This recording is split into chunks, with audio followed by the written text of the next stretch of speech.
Hey guys, welcome back. All right, so this one is about, let me see. Let's do this. Share screen. Share. All right, share. All right, so this one is about the uh, multifactorial traits. So this is an extension from our very beginning. We talked about the Mendelian traits. That is, do you guys still remember? That is the trait. It depends on the genotype, and the genotype is that whether you carry the dominant allele or recessive allele. If you have one dominant allele, then the phenotype will be presented.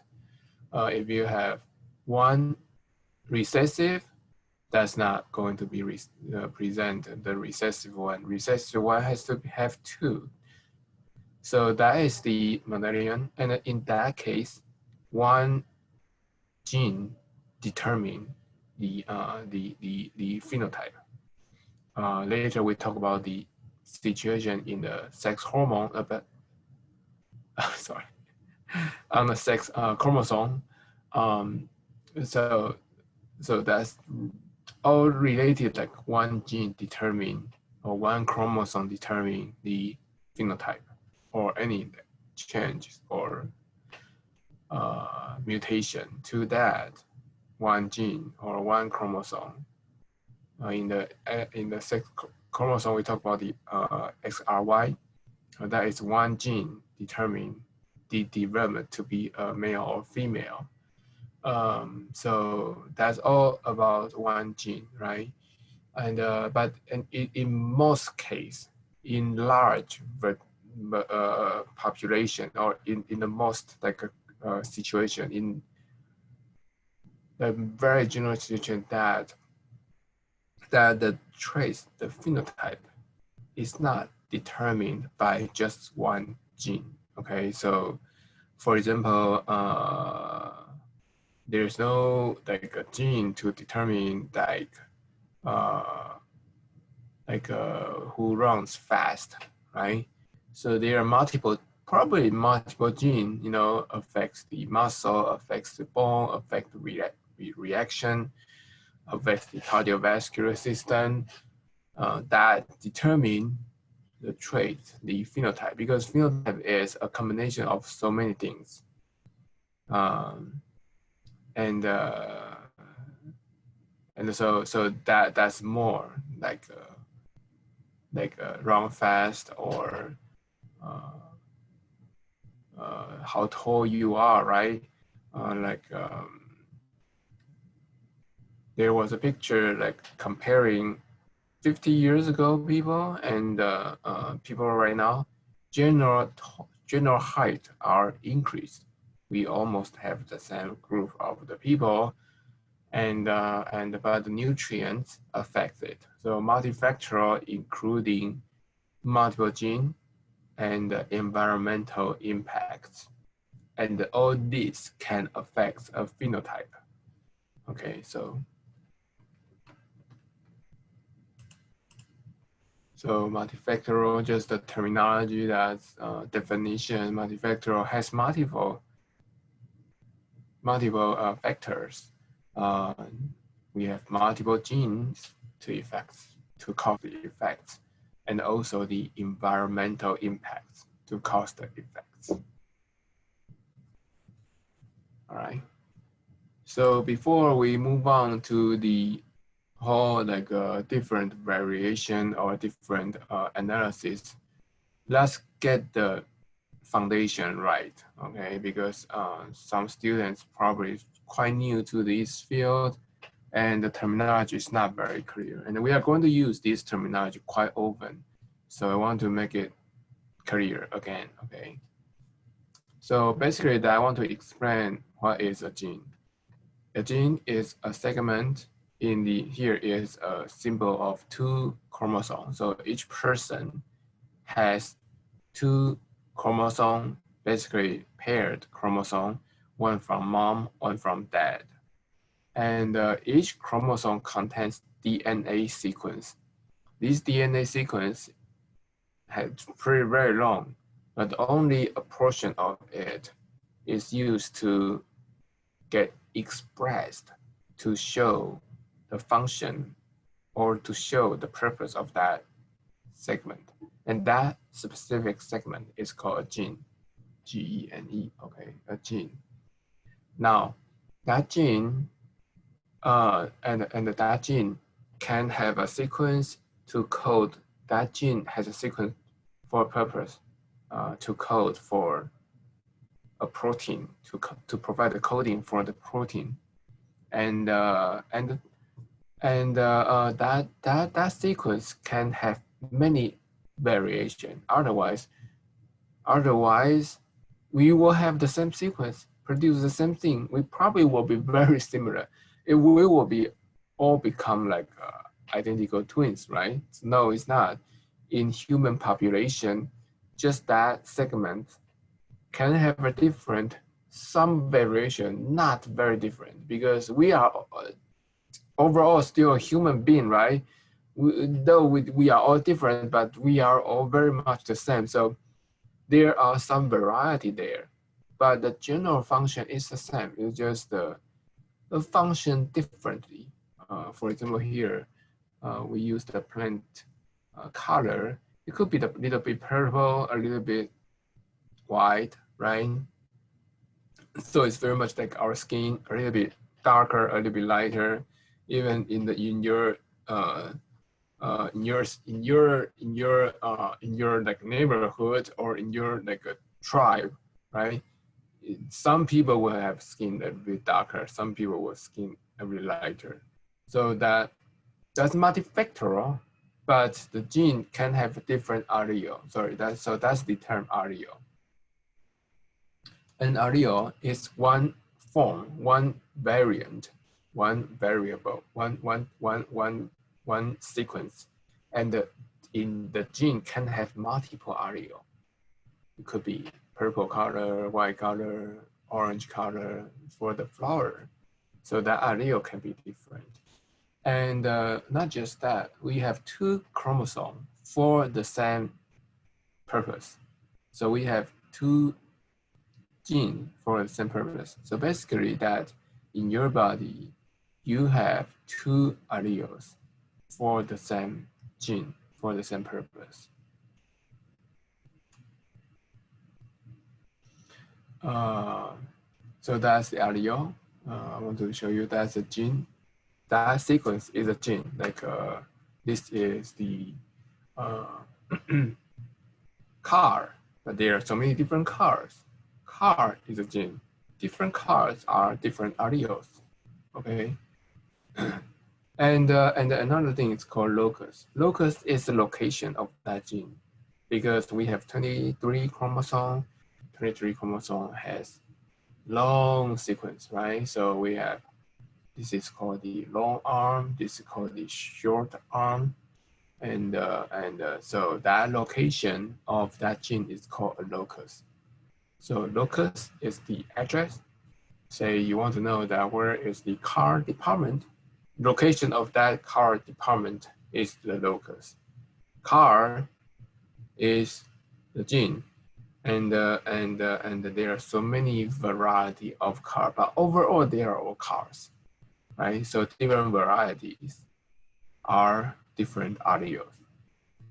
So that's that, just lay the foundation there. These two, like a pair of the chromosome is called homologous. One from mom, one from dad, but essentially they are very much the same. There are some variation, but very much the same. So this is just some foundation here. Gene is the sequence of the nucleotides to code in DNA that encodes the synthesis of a protein. Locus is the location of that gene. It's located. Allele is a variant sequence of the same gene. They are a little bit variant. It won't be very different. Otherwise, it will not be a human, right? If it's changed too much, like it will become a dinosaur, for example. So, so allele is a variant. This allele, though, is originally coming from the form allelomorph. The reason I bring this up is that later we will talk about the morphism. You will know that this is related. Morph means form. Allele is other form. So that's allelomorph. All right. So talking about allele, different allele, and allelomorph, I want to tell you what are these different allele. These different allele are very like a small change in the sequence. For example, here we have one long, like maybe up to, I don't know where.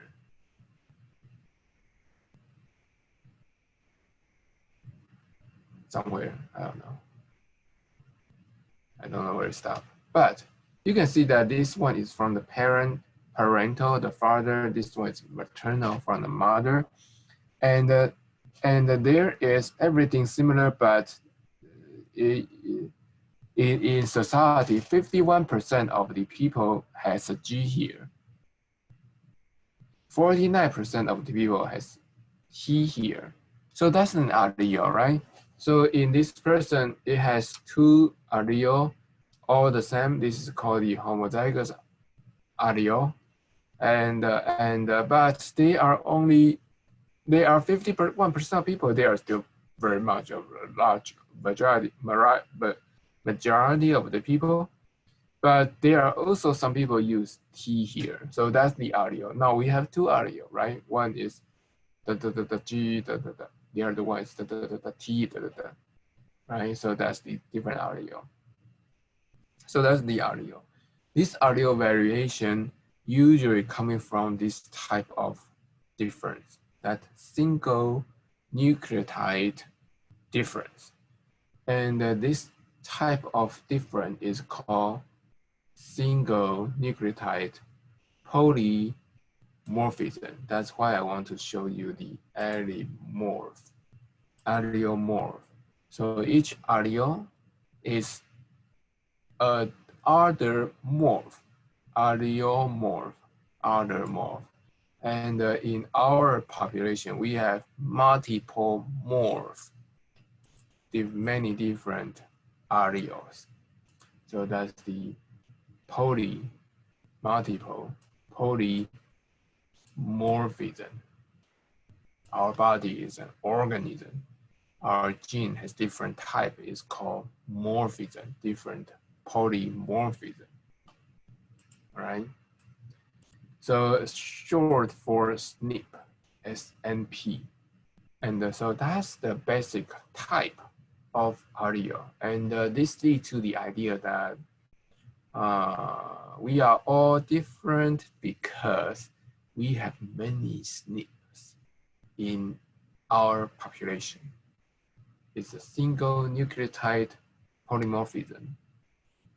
And if your two allele has the same SNP, we will call it a homozygous SNP. That two allele are the same. Your two allele probably will have different SNP. We call it a heterozygous SNP. They are still in normal. This person is not going to develop something unique, right? We don't call this. It has been in our population for a long time. Since the beginning of the human being, maybe it's only Adam and Eve, only two people, but we don't have that data, right? So the what we have is that when we really have the history or have the way to see people, they are all different. Why are they all different? the very difference is because that there are so many genes, there are such a long sequence in our chromosome, and there are some variation, right?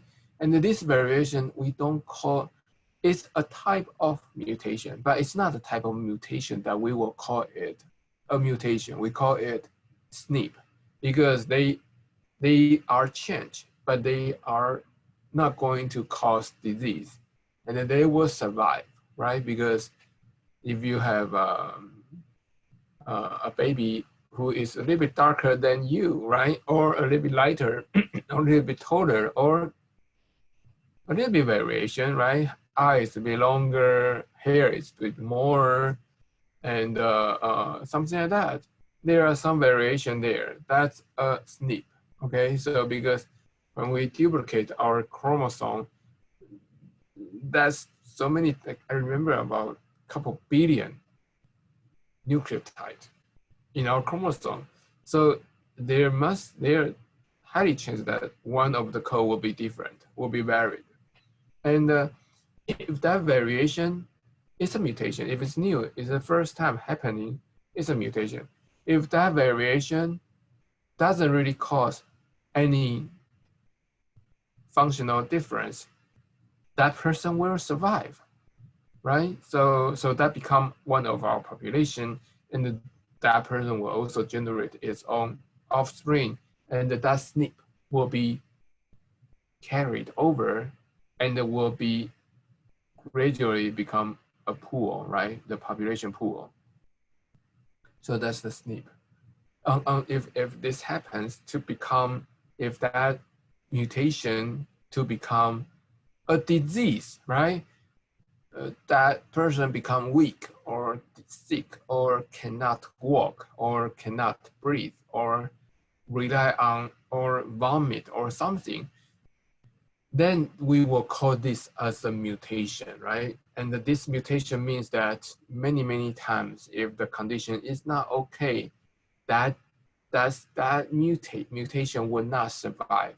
That mutation will gradually, if they probably won't have the baby kids, and that gene will be terminated, or this mutation hide itself as a recessive, that we won't show it unless you happens to have two of them, and that chance is so rare because the very first one has it, but it's kind of like spread away.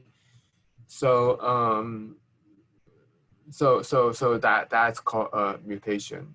But ideally, that's the same thing. It's a single change. It's a change in the sequence, and SNP is a way to describe those belong to the population, belong to the, and a lot of these are carrying over several generations already. We see each other different, and only until very recently we have the genome-wide study to sequence all our population human gene. Then we realize that there are small differences like this one here, and we can quantify their frequency. Here is a frequency that this allele, this SNP in the population is 50%, the other one is 20%. And so we have the pool, we have the spectrum that this gene has so many different alleles, and the majority is this one here, but there are also some others. So that's our population gene pool. So that's that.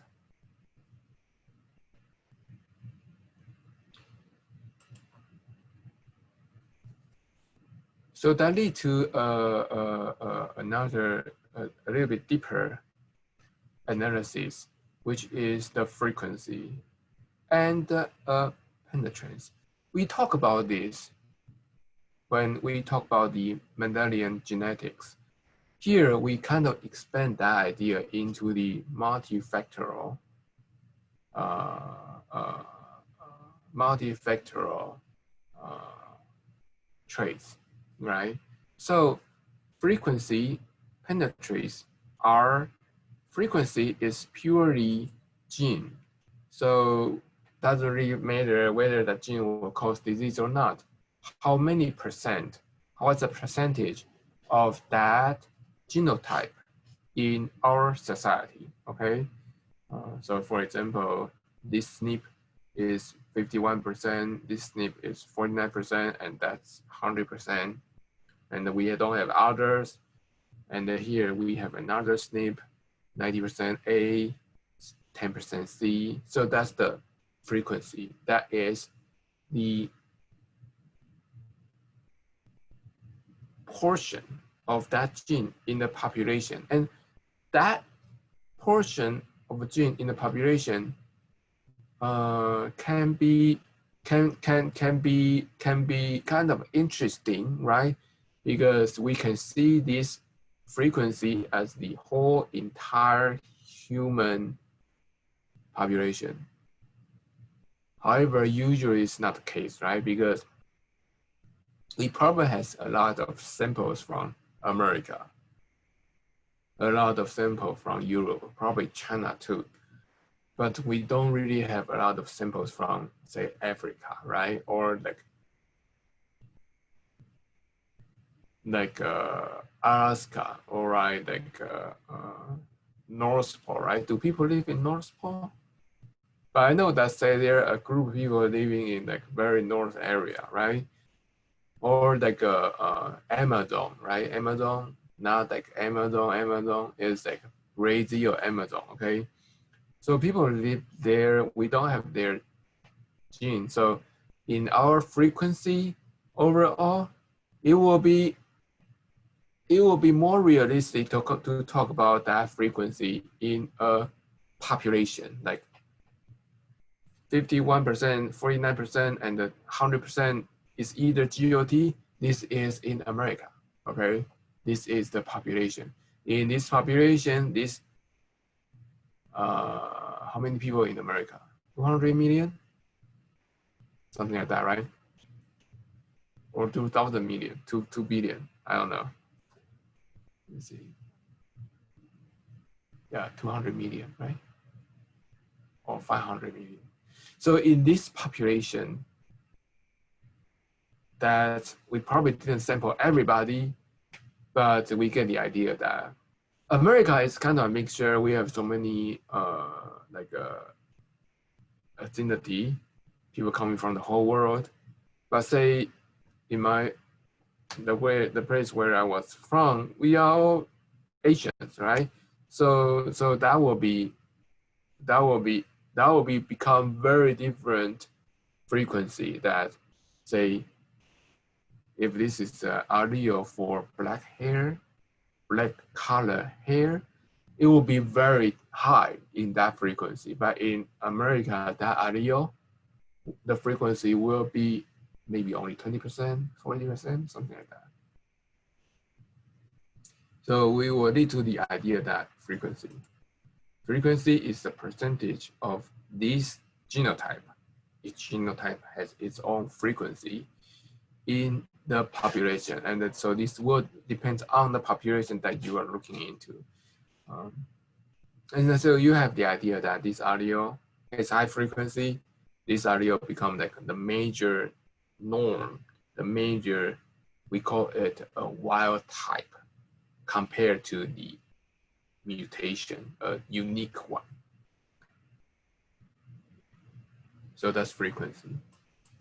So you got the idea of the frequency, okay? The frequency of the allele, meaning that that's a portion, that's a percentage in a population. And you need to, when you look at that data, you need to ask that, what's the population you are talking about, right? Because it will be very different.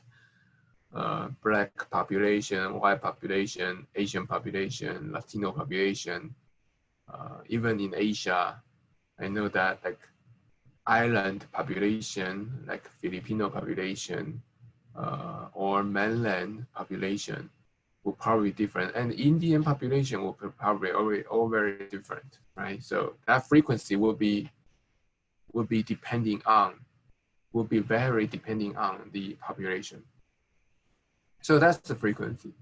Another concept is the penetrance. Penetrance, we talked about it already, but I like to talk about it again because they are related. So penetrance is about the phenotype. So frequency is pure genotype. It's only gene. So we won't know it until we detect it. So frequency has to be gene. Penetrance is the genotype and the phenotype, the expression, meaning that the person carried that genotype has high tendency to express that phenotype. Say a person has a gene to cause bald, right? Lost hair. But not everybody has that gene, lost hair. Like father lost hair a lot, but the son lost hair 50%, right? Or that is not fully lost hair at all, right? So so that's the phenotype and the genotype. In that population, what's the chance for the person carrying that genotype will express that phenotype? The percentage is called the penetrance. Penetrance is hardly 100%. It's almost not. A lot of people would worry about they have the because after we have the study about the genome-wide study, a lot of research is going on to understand the link between gene and disease. Who developed cancer, who developed hypertension, who developed diabetes. Because even before we have that, we can kind of know that family history affects who will get disease or not, right? And so that must be coming from the gene. But the reality is that even though you are from that family, even though you carry that gene, it's not 100% you will develop that disease. So the penetrance is not 100%. It's almost hardly 100%. And that's called incomplete penetrance or reduced penetrance. So that's a frequency. Frequency is purely genotype. Penetrance is those who carry that genotype. How many of them were developed will show the phenotype. So this is the frequency. Just highlight this table showing you the frequency is purely gene, purely genotype.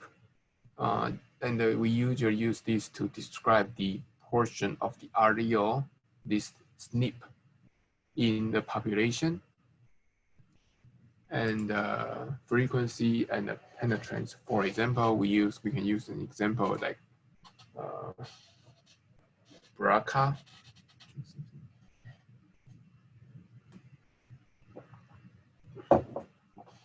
BRCA1 is a mutation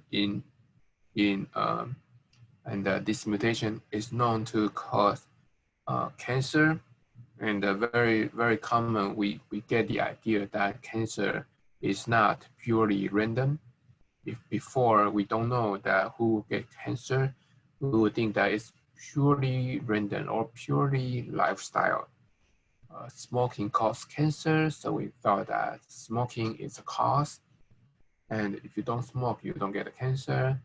But over time, we observe that cancer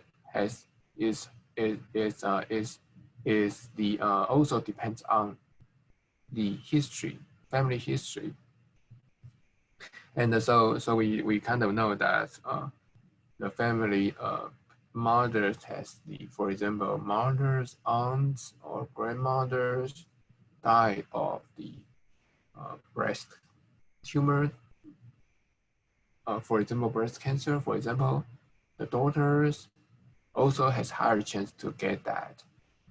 So then we look into what's the gene that will carry over, and this is a mutation.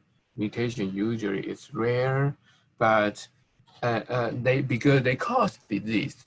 When they cause disease, so this mutation will not survive in the population. However, cancer is a thing that they develop that phenotype after the reproductive age. So when people realize that they can develop cancer, they already have their offspring. So that gene can be carried over through that. All right, so that's then we realize that there are two major genes related to female cancer. That's BRCA1 and BRCA2. So let's use BRCA1 as an example to show what is the frequency and what is the penetrance. So BRCA1 is a gene associated with the breast cancer. Frequency is how many percentage of this gene in the population. So about 1 in 400 or 0.25% of the population carry BRCA1. This is in America.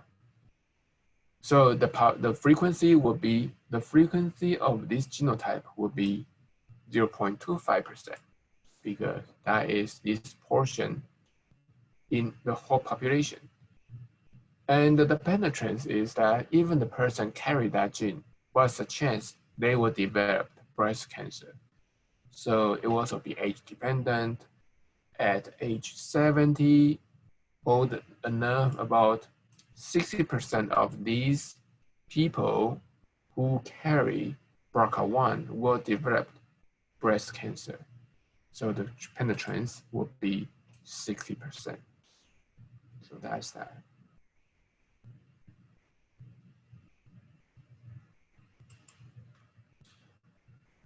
So again, when we talk about the frequency, we are talking about the percentage in a population. So I just want to show you that here is the BRCA1 prevalence or frequency.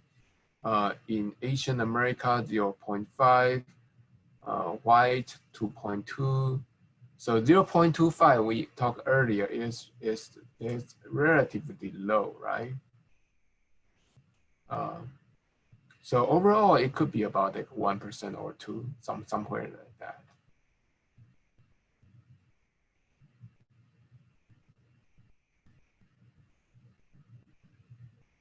So the frequency vary in population. That's a concept I want to give you. The penetrance is hardly 100%. Even the BRCA1 is a very famous gene that lead to breast cancer. However, it's not 100%. Okay, it's 60%, and you have to live up to like 70 years old. So that's called a reduced or incomplete penetrance. A lot of time, this could offer an idea about the treatment, because if the gene not 100% cause the disease, then what are those people who didn't develop the disease? So that's a question that a lot of research is going on to look into why people coming from the same family have the same BRCA mutation, BRCA1 mutation, but don't develop the disease. What is the magic formula that prevent it's happening? And so we can look into their lifestyle, for example, look into their diet, look into their other gene. Perhaps they have another gene block interfere with this BRCA1 to suppress its expression, right? So that provides the opportunity for the treatment. So even though that you have the BRCA1 or BRCA2 or any like a SNP or mutations, higher potential to develop the disease, it doesn't mean that you will develop the disease. And through a lot of research, we can find a way to, because there are people who don't develop disease, but they also carry the same gene. So you can be that, you know, there's a chance that we can find a way to apply that story into you, that, or into the person that, even though who carry that gene, probably won't necessarily has to be worried or has to be developed to develop the disease. So that's the penetrance, frequency, penetrance. All right, so SNPs is a mutation, but we don't call it a mutation, right? We don't call it like, you got a mutation, because mutation is a new thing. That's new, is newly changed. And this newly changed, it's new because if it happens before, it's all died, right? So this is, and the SNP is the one that's not new. It's because that it's either not been discovered, or because when it's there, it's happened, it got carried over, it become part of us. So that's SNP. But essentially, these are the same thing. That's a change of the. So they got to coming from somewhere. Like that's a sequence, and the one of the nucleotide is changed. SNPs and the mutation both are changed in the DNA. So here is a code, C become T, for example. Mutations are novel, means that they are new. It's a new change, and usually associated with disorders. Not saying that SNP is not associated with disorder, it's just mutation. When we talk about mutation, we always link it to a bad thing. SNPs is the variety in our population.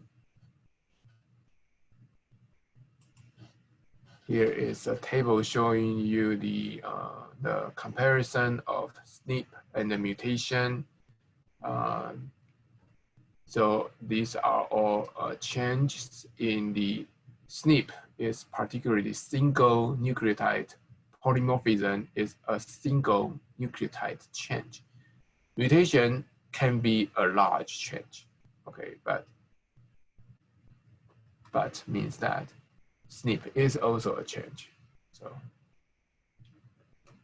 an alteration in the single, this could be either single or many. There are also large portion of the change, which also doesn't cause disease. So that a type of mutation, SNP is a type of mutation, change of the sequence. This is a structure or quantitative alteration. So it's either the single change or the whole structure change. For example, the one we talked about that SRY, right? Mutation is either the entire gene is disappeared, right? So that's a structure change, or the entire gene was moving from the Y chromosome to the X chromosome. So that's also a structure change. Historical mutation. So this mutation happens, who knows when, but it remains in our population because this doesn't change, it doesn't affect the person to live. This person may be a little bit weaker, a little bit stronger, a little bit lighter, a little bit darker, but he or she can always find a way to survive, right? If you're not good at piano, who cares? You don't need to live by playing piano, right? You can live by playing basketball, right? If you're not good at basketball, if you're good at math, if you're good at observation, if you are good at art, different, like, so people find a way, you know? If you're not smart, no people is not smart. Everybody is smart enough, okay? But, you know, so this mutation, this change, survive. They will survive, part of us, because they also provide value. You know, value is not determined by me or by the society. Who to say that this mutation is less valuable? Who say that? No, they probably has the purpose. They probably has something good. We just haven't known yet. There is mutation that in Africa that can against malaria. But I remember it also caused some other disease, right? So yeah, can protect people from the malaria. So the SNP has higher frequency, about higher than 1%. 1% is very low. So you can see the SNP is usually like 20, 40%. It's part of us. Mutation is less than 1%. So this cutoff threshold meaningless. But that's how we use. It's kind of like, if this is less than 1% and this is new, we call it mutation. But to give it time, you know, if this mutation can survive, this less than 1% will become 2%, 3%, because they will have their offspring. They will be kind of mixed in our population. Known as the polymorphism. So morph means allelomorph. Polymorphism basically is multiple alleles due to their high frequency occurrence within the population. This is the first step of evolution. So it's probably that this mutation, you know, make a person smarter, faster. Someday we got something kind of new, you know. And this is different. This different may appear very difficult to survive in the very first time, because this is the comfort zone that we all generation are comfortable with. But this newer generation, this new mutation will feel very uncomfortable, but they probably will have some other benefits to survive better in the society. So that's that. Now, let's talk about, when we have that in mind, let's review again this multifactorial traits. That's the topic of this this lecture. So multifactorial traits is the traits affected by many genes and environmental impacts. And here is a list of different traits. We can have the monogenic traits. It's just one gene to cause it. This is also the traits very early we learned from the George Mondale, that one gene affects the color of the pea, the height of the plant, just one gene. And this gene can be dominant or recessive.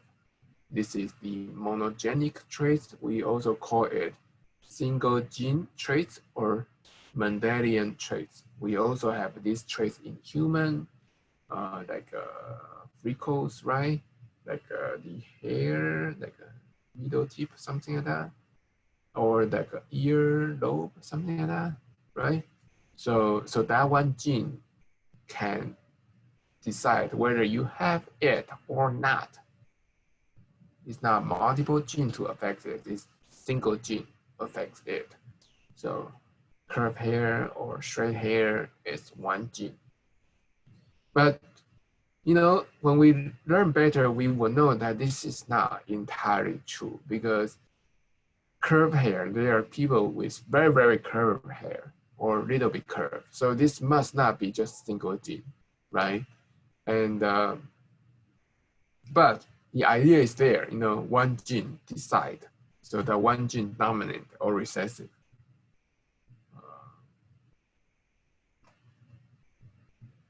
And then we have these polygenic traits affected by multiple genes. This is more realistic that that a trait is affected by so many genes because the trait is a phenotype. It's what we shown in the outside. And that shown in the outside has to go through different processes. So this is called polygenic traits. So there's nothing called dominant or recessive. Basically everything adds up to provide that phenotype. And then we have this multifactorial traits. It means that not just polygenic, but also has environmental impacts. This is even more realistic, right? Because not all traits, not all genes have 100% penetrance. So this is either is polygenic, and it's also very likely that environment can affect the phenotype. So that's these three traits. This is more complicated. The less complicated is very simple one, just one gene. So polygenic traits, if we don't look at this environment, we can see it present a spectrum. So this is also called quantitative, like from 1 to 10, right? It's a spectrum, it's a range. And we have some in between, some in the middle. So this is called the quantitative traits. The sequence, that location to provide the polygenic traits are quantitative trait loci or locus. Polygenic means that it has many genes. Many genes means many locations. So all these locations are, the single is locus, plural is loci. So that's called quantitative trait loci or QTL. And that different allele will make this. Here we use the skin color as an example. Different allele, if it's all up, it will be very black. If it's all down, will be very white. And the majority is mixture, some high, some low, and we'll make it middle color here. So that's that. And you can see that this is just later genome traits, polygenic traits. But by environment, like sun exposure, also can modify the color of the skin, right? So that will make it like multifactorial, not just the polygenic, but also the environment, the sun exposure. So we also have the environmental impacts, like the color, right? It can be varied depending on the sun exposure. And also that's for example, the fingerprint is also an example of multifactorial effects, because this fingerprint present its skin in the fingertip is folded into patterns of thermal ridges. And this fingerprinting is called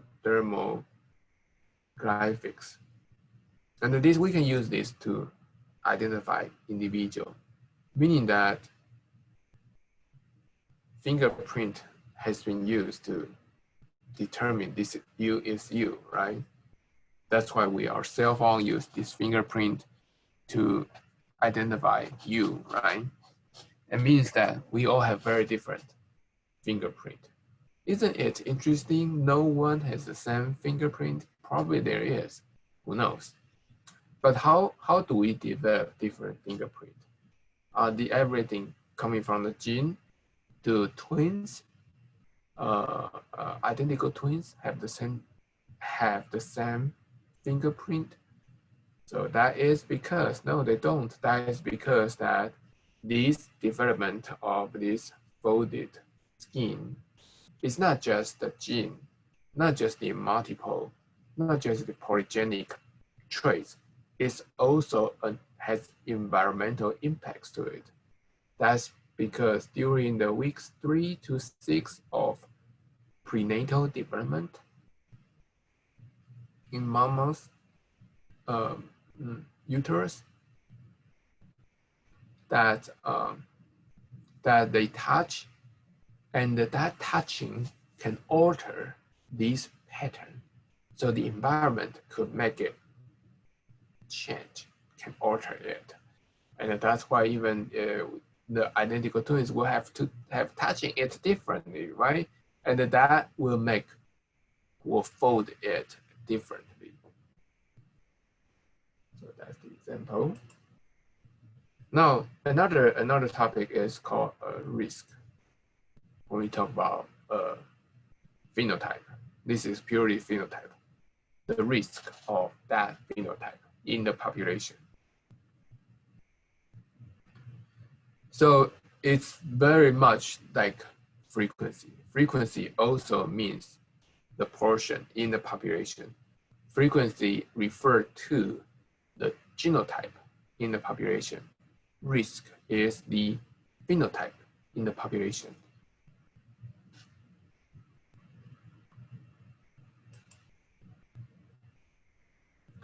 And the risk, for example, the risk to develop cancer in the population is 20% at 70 years old, something like that. So we don't really know what the genetic background of this population, but we know that the chance to develop this disease is 20% in the population. And the risk can be affected by several things. Of course, gene is one thing, but also has something that age is one thing, but there's also something called controllable. This is most of these are environmental impacts.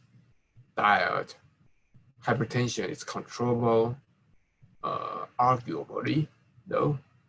Smoking, you probably can control it. Don't start it, right? If you start it, you got addicted, then it becomes less controllable. Diet, this is related to the diet, but people who has LDL or HDL is controllable. Actually, gene can affect that too. So partially controllable. Stress, can you control it? I think that people don't have stress. It's purely lucky. I don't think they can choose. If you are living in an easy life, be grateful.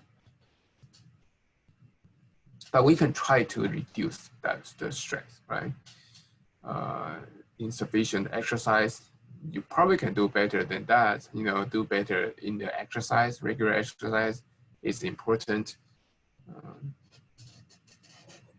Obesity, right?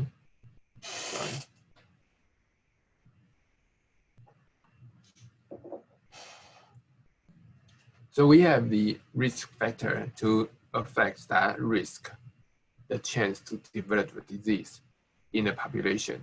And some of this risk factor is uncontrollable, that you have nothing to do with it.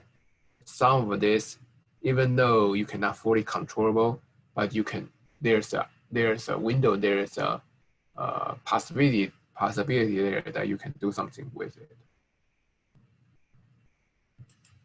So risk. And another terminology is the difference between the incidence and the prevalence. Incidence means a new case in the population every year. This is usually referred to when we talk about the risk, is the new case every year.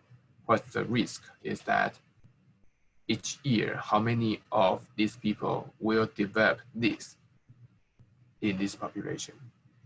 And prevalence is how common it is in the population. That the prevalence, we usually talk about the hypertension because we don't really know when it starts.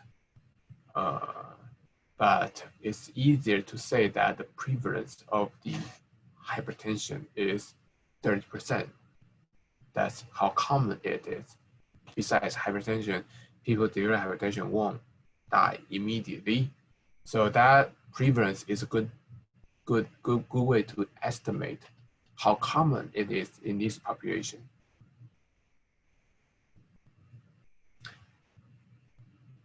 But the prevalence is not a good way to estimate something if it's the dynamic change, like the prevalence of fever. You got fever and you got fever and it's not. So the prevalence of fever will be very, very, very difficult to tell what's the reality. The incidence will be like incidence of the information in the population.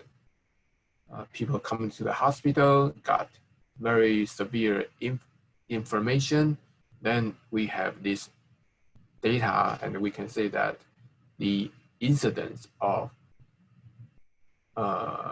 information is this number, but we won't say the prevalence of the incident, the prevalence of the information, because a lot of this population, they don't have the information right now, right? It only happens once, maybe 10 days or so, and it's gone. So we won't say it's a prevalence. And that incidence of the information is more realistic to quantify what is going on of that disease in the population. And we use that incidence to refer the risk to develop information is this. So risk is related to the incidence. Do I have that here?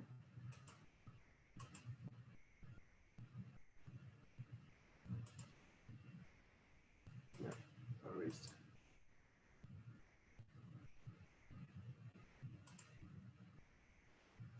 All right, so that's the incidence and the prevalence. Yeah, so risk is based on the incidence. Okay, so this is the chance to find a new case, or the chance for the population to develop that new case is this high or this low. That is the incidence, and also we also call the risk. And the risk factor is what contribute to make this incidence, to make this group people to develop that. It could be the gene, it could be the environment. Another is called empiric risk. Empiric risk is that how genetic play a role in the development of that disease. So if this is very high, then the empiric risk is high. A lot of the disease is a combination of gene and the environment. And the better we know, we can reduce the empiric portion. We can enhance the environmental portion, that living a better life, getting a better diet, taking some supplements, and that can reduce the chance, that can suppress to make the person become healthier, and so the genetic influence will become less influential. So empiric risk is the incidence in a specific population. So in this population, in the specific one, meaning that it's in the family or in the royal family or in some ascendancy. For example, let's get the example here. So this must be, we want to see how gene related to that. Inherited components, the closer to the relationship, the higher, the greater chance to have that disease, the greater the risk. For example, neural tube defect, this is the infant disease. You can Google it. I mean, basically it's the neural tube, usually it happens in the back of the spinal cord. It's not closing after the birth. So the chance is, the risk is in the States is about 0.1%. That's the risk, you know. The incidence, the happening of this baby every year. We don't say the prevalence, because after that incident, we would treat this baby. They will be okay afterwards, or they will not survive, right? So we won't call it prevalence. We say it the incidence. The incidence of this is 1%, 0.1% in USA. In Scottish ancestry, the risk is 0.3%. And so here is the empiric risk, that is genetic, that is specific group. And if the sibling, one sibling has the NTD, the newborn of that family, the risk of recurrence will be increased 3%. So kind of get the idea that how much the gene affects this. And this can be modified by the diet.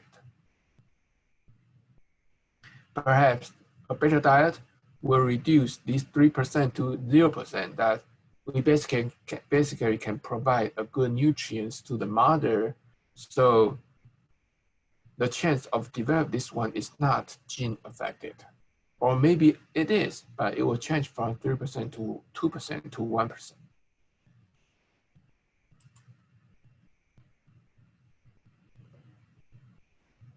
Folic acid, I remember that's the supplement that is highly recommended for the pregnant woman to take it, and so to prevent the development of neural tube defect. Folic acid, yeah. So if you are a pregnant woman, a lot of this vitamin is highly recommended. It's not a lot of money. Usually doctor will prescribe it, and this affects the healthy development of the baby, okay? So here is the empiric risk for the recurrence for the cleft lip. Identical twins is 40%. So in that population, twins, if we just look into the identical twins, the incidence of that develop is so high, 40%. Siblings in the population, which one has the cleft lip, the chance, the incidence of that is, the new case to happen is 4.1%. Child,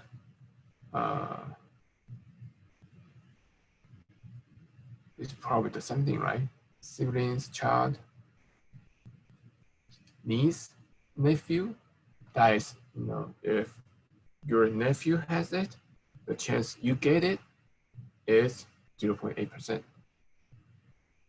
First cousin, so you gradually see it's reduced from the identical twins, from your siblings, child probably is,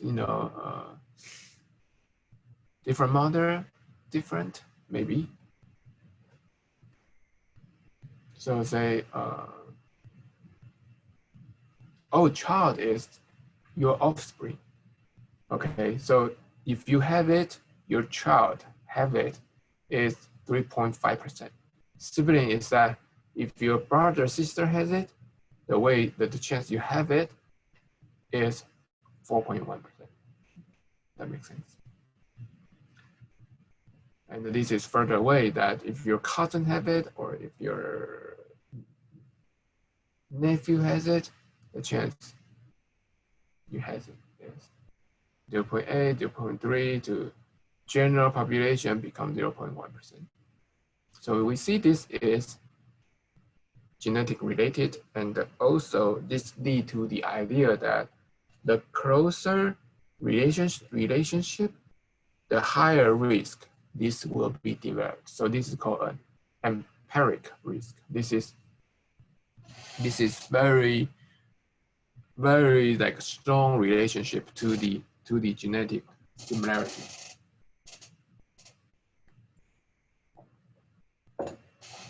To the genetic similarity.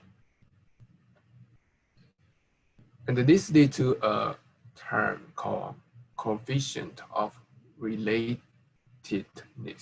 How well you guys related to each other.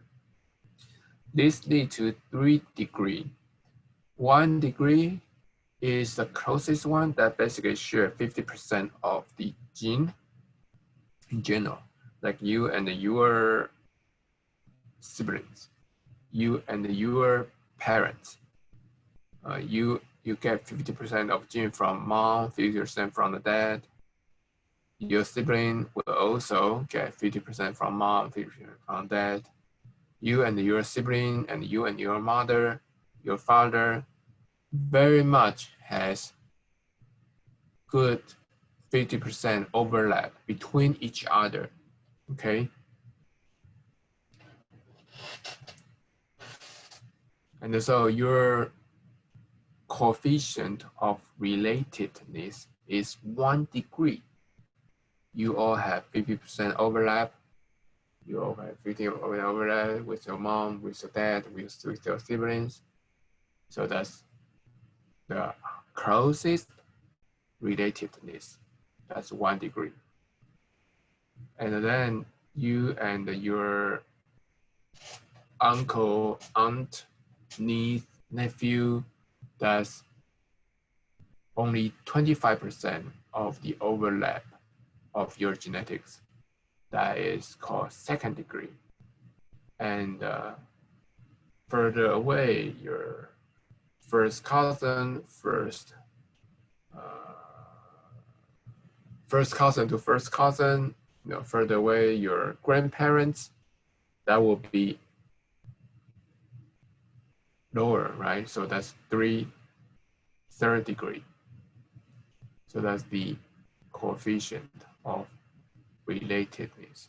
We can use this in a pedigree trait.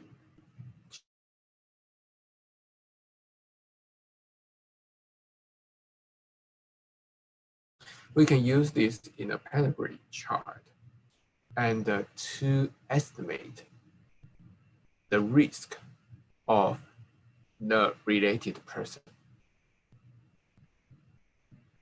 Let's use one example to see how it works. For example, this is a person called Tim. Tim is worried about a disease. What's that disease? Let me see. Tim has an inherited disease. Okay, Tim is the one who knows he has the disease. And he wants to warn. It's so nice that he wants to warn his relatives that I got the disease and here is the chance you will have the disease, okay? So we can use a pedigree chart. Here is a pedigree chart to show that their degree of relatedness. So team who are the first degree one, siblings and the parents, because team share 50% of the blood with the sibling, 50% of the gene with mother, 50% of the gene with father. So their team's sister, brother, and the mother, father, all first degree relatedness.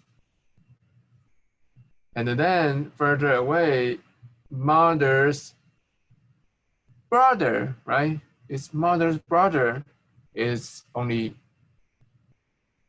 1/4 of the relatedness with team. So if we are 2%, Haley's brother, Haley's mother will be 2 degree readiness. And Ellen is Haley's mother, and their grandparent, their parents will be 3 degree relatedness. If they are still alive, right? If they're still, and so they would think that, okay, we are 3 degree away. And now from Tim's brother is 1 degree related because they share 50% of the blood, right? 50% of the gene. Now Tom married Tilly. Tilly has nothing to do with it. So this is totally stranger.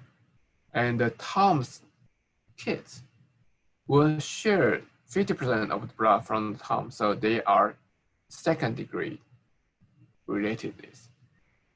Their kids, one of the kids marry Alexa. Alexa is total stranger, so it's empty here. And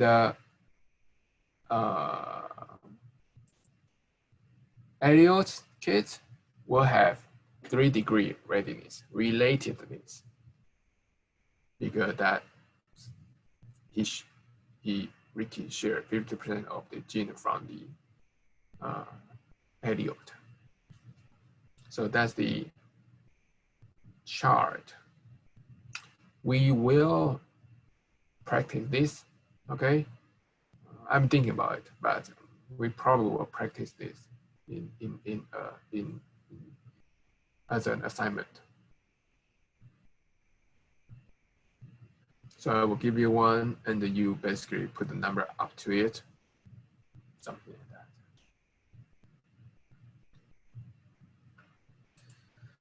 So that leads to another concept is called heritability. That is the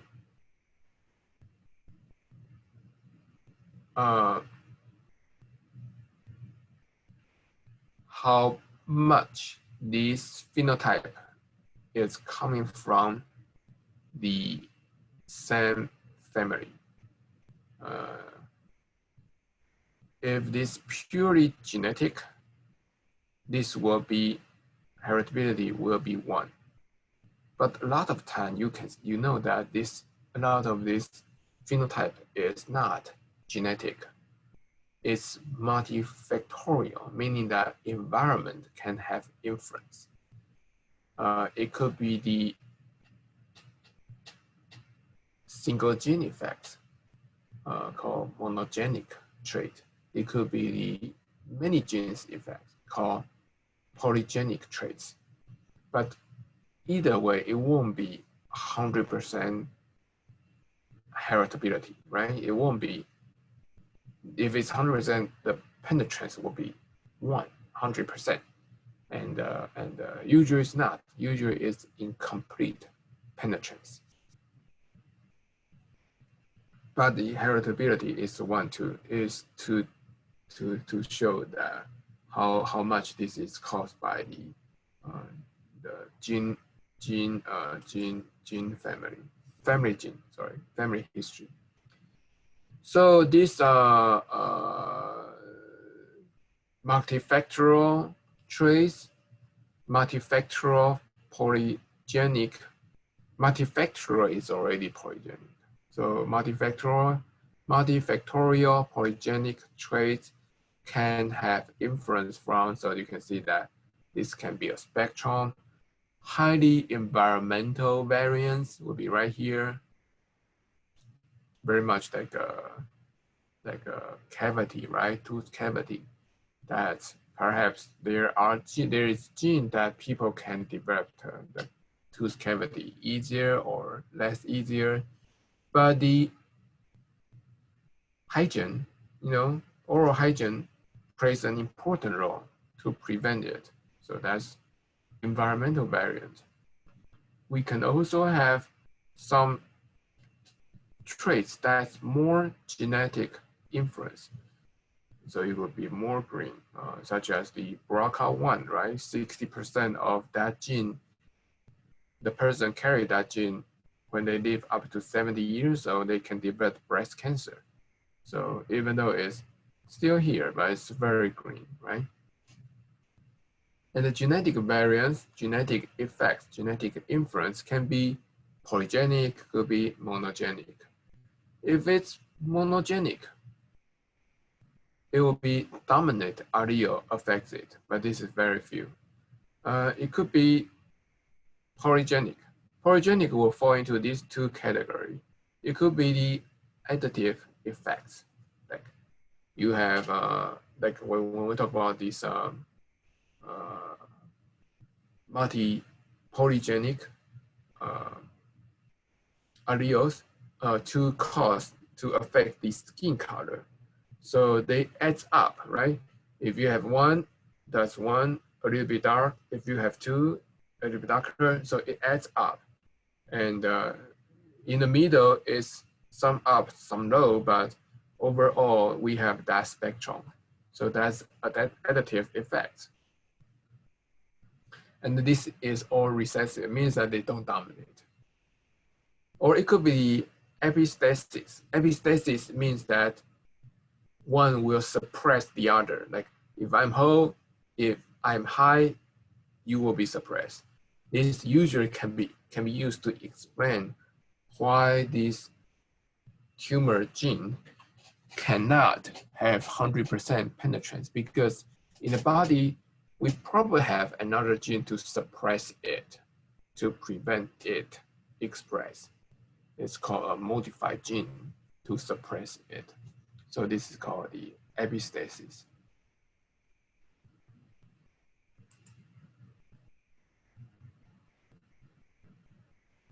So the genetic variance could be the dominant one. If it's dominant, if it's a single gene effects, dominant effects, this is, and also it could be the additive that one adds to the other, and they all sum it up. If everyone express, the result is high. If some express, some is not, the result is middle, so it's additive. Or it could be the epistasis that one suppress the other. This is called the modifier genes. So these effects of gene depends on the presence or the absence of other gene. If this gene presence suppress it, then there's no effect. If this gene absent, then it will deliver its own phenotype.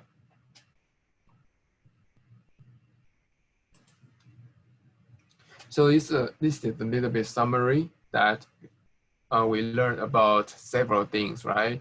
From the frequency to the penetrance. Frequency is the ratio of that genotype in the population. Penetrance is that if the person carried that genotype, how many of them will develop that phenotype, right? And then we talk about the incidence and the prevalence. Incidence is the happening in each year, and the prevalence is the overall population, how much we see it in the population. And that incidence happens every year. It's also used to talk about the risk. The risk factor is those to contribute to that risk. that incidence. Driving very fast will make the incidence of car accidents increase, right? Driving slower will reduce the incidence of car accident. So the speed of driving becomes a risk factor. Empiric risk is that how is that risk is related to the family, okay? So say your father driving fast, you were driving fast, that's family, right? Family related is empiric risk. So usually you can live a different life, right? This could be the genetic influence. It could be the family behavior, like influence from the family member. So that's the empiric risk. So when we talk about the empiric risk, it's gene related, but we cannot exclude the possibility that lifestyle or culture can also influence that.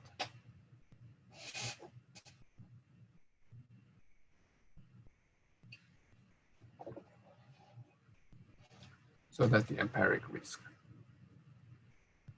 Whether that's genetic or culture, we can quantify how close you are within that gene or that culture by using the coefficient of relatedness. And so we have degree 1 that is within that culture very closely. Degree 2 is within that culture or genetic pool further away. Degree 3 is further away. So we can get the idea that how if this culture or behavior or gene can contribute to a certain disease, then how high you will have the chance to develop some disease if the degree of the relatedness is 1, then the chance is high. We basically it's the same group, right? If you are 2, then you probably have less chance. If you are 3 or further away, you have less chance. Yeah, so that's the coefficient of relatedness. Very last one,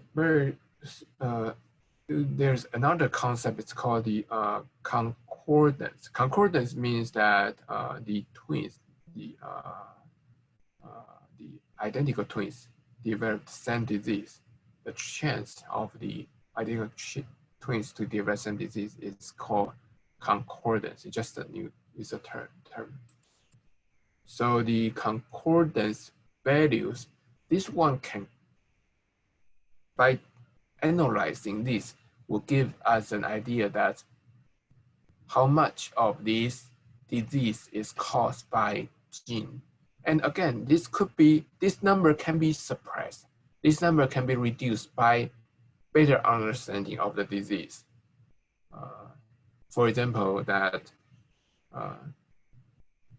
Alzheimer's disease, identical twins has 78% chance to develop this coordinates will be 78%. However, if we later realize that what can cause the Alzheimer's disease, can we take the pill? Can we live a better life? Can we do more exercise? This will be decreased. So, but by comparing these concordance, we can know that comparing with the monozygous twins or the dizygotic twins, we can know that how much gene plays a role in the development of that disease. Acne 14% in MZ twins, 14% in DZ twins. It's not gene related because it's probably something else, right? Because identical twins has 14%. Unidentical twins also have 14%. So this acne is not gene related. at least it's not only gene related. Alzheimer's disease, 78% in identical twins, 39% in dizygotic twins. Gene plays a very important role here. Anorexia nervosa, 55% with the identical twins. That's interesting, right? 7% with, so this one is the, is gene related. Autism is also highly gene related. Bipolar disorder, very high gene related. This gives the idea that I think these are all like related to the mental disease, right? This is the person who doesn't like to eat, I remember so.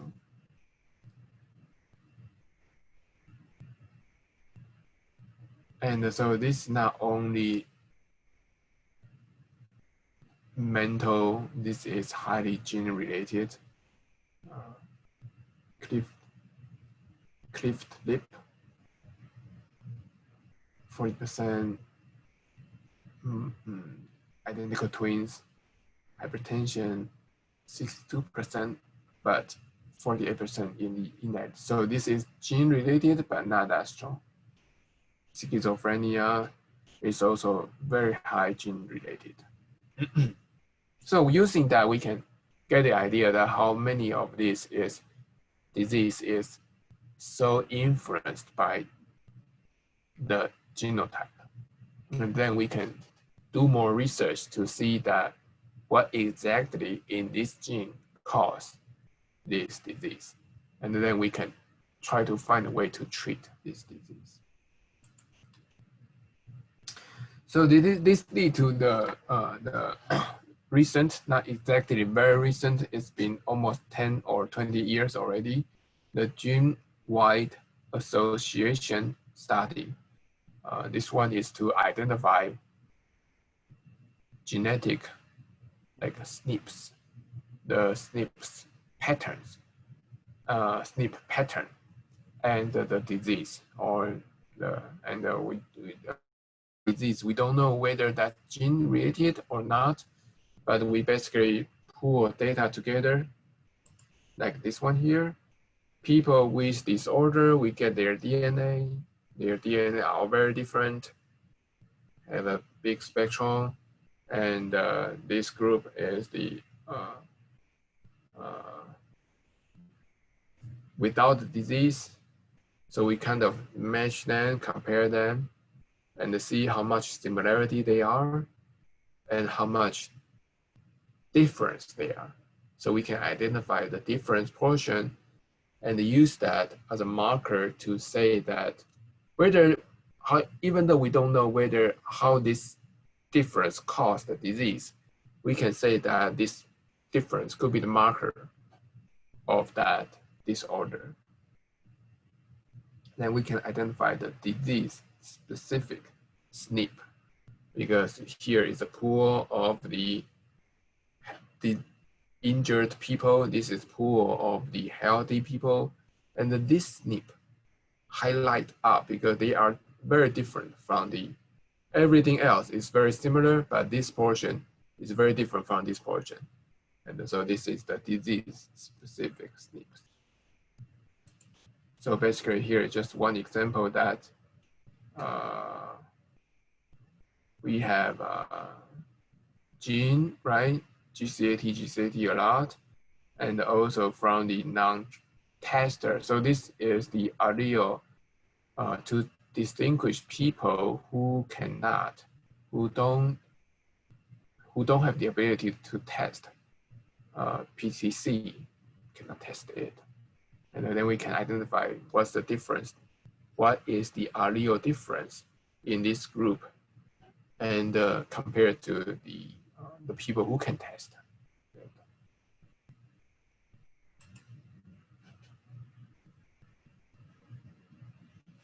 So here is some terminology when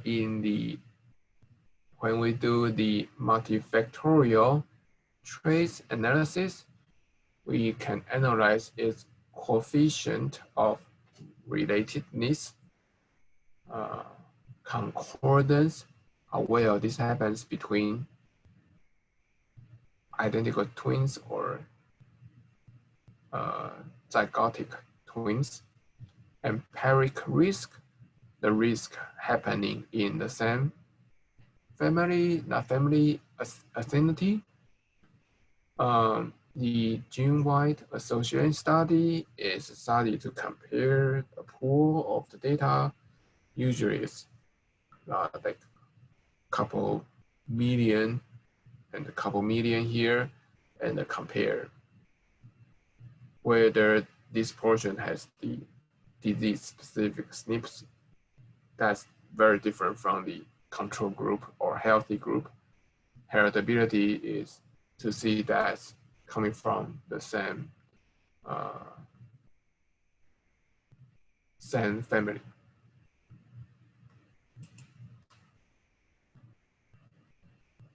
And here is the concept that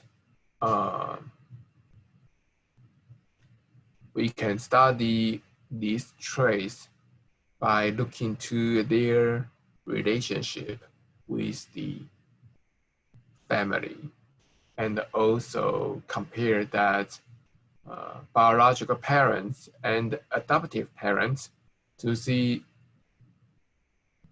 if this disease is either caused by the gene or caused by the living style or the culture, right? If it's adoptive family, then you don't share the same gene, but you share the same living style. Concordance is the twins. If this concordance is higher in identical twins, then we know that it's gene related. If it's lower, then we know that gene plays a less role there. Gene-wide, genome-wide association studies look into the comparison of a SNPs pool of healthy people and the SNPs pool of the sick people, diseased people, to identify what are a lot of those gonna be very similar. But we probably can find some SNPs that is statistically different from the healthy group. And those can provide some hint of how these SNPs related to the gene, how are these gene affects these people to develop disease. That is that. And let me know if you have any question, okay? Thank you so much.